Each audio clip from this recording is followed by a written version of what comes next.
আজকের এই পথসভায় উপস্থিত বাংলাদেশ জামাত ইসলাম কালিয়াকৈর পৌরসভার সম্মানিত আমির সভার শ্রদ্ধাভাজন জনাব ইয়াসিন আলী মির্জা ভাই, অত্র ওয়ার্ডের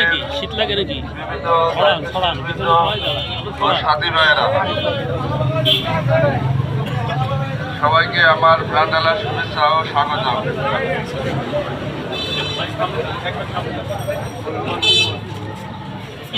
আপনারা জানেন আমাদের গাজীপুর জেলা কালিয়াকৈর পৌরসভার শাহ আলম বক্সী ভাই আমাদের ৯ নম্বর ওয়ার্ডের সেক্রেটারি বা ওনার বিষয়ে আপনারা সামান্য কিছু ওনার বিষয়ে উপস্থাপন করছে।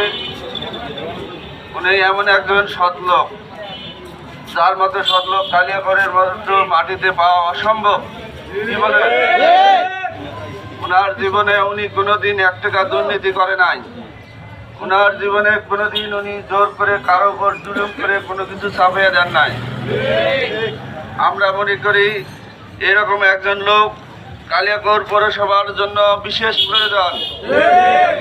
কালিয়াকৈর মাটি ও মানুষের জন্য এইরকম একজন নেতা আমাদের সবার জন্য বিশেষ প্রয়োজন। এরকম একজন নেতা আসলে আমাদের কালিয়াকৈরের সকল স্কুল, কলেজ, মাদ্রাসা, মক্তব, রাস্তাঘাট সব কিছুর উন্নয়ন হবে। সকল রকমের দুর্নীতি বন্ধ হয়ে যাবে।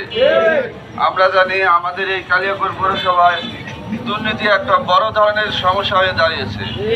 এই সমস্যা দ্রুত সমাধান দরকার। এই সমস্যা সমাধান করার জন্য আমাদের শাহ আলম বক্সী ভাইয়ের মতো যোগ্য নেতার বিশেষ প্রয়োজন। প্রিয় সাথী ভাইরা, আমাদের এই এলাকার জলাবদ্ধতা একটা বড় ধরনের সমস্যা। এই সমস্যা আমরা দীর্ঘদিন থেকে এই সমস্যার সমাধান পাইতেছি না।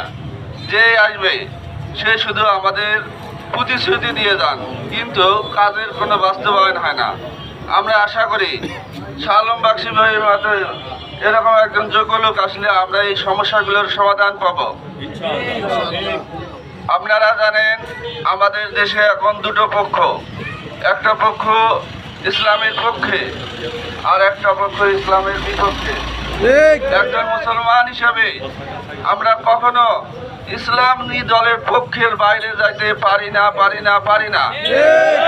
আমাদেরকে সবসময় চিন্তা করতে হবে, মহান রব্বুল আলামিন আমাদেরকে সৃষ্টি করার পর আমাদেরকে বেশ কিছু কাজ যে এই দুনিয়ায় পাঠাইছেন। দিন প্রতিষ্ঠার কাজ তার মধ্যে একটা বড় ধরনের কাজ। এই বড় ধরনের কাজ দিন প্রতিষ্ঠার কাজ আমাদের সকলের দায়িত্ব। এই